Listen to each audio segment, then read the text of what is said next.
Hello mga kachikadora. Mga kachismis, kamartes.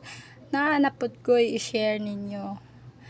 Na ako'y followers nga nag-ask o giunsa daw nako pag pa-change og gender.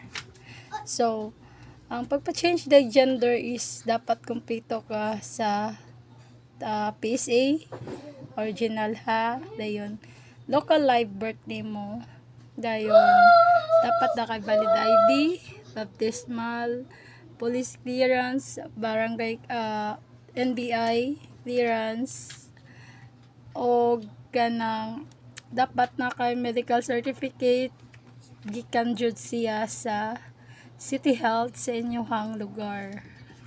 Ako ra ibutang diri sa kinalasan na video nako ang mga requirements.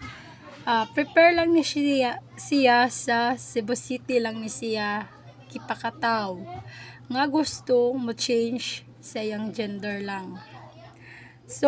Naa siya fee nga 3K, na siya fee nga 700 plus sa pag-publishing, asa nimo siya ipapublish, og napod siya fee nga 300 sa private nga abogado gyud siya nga naa siya na belong sa Civil Registrar's Office.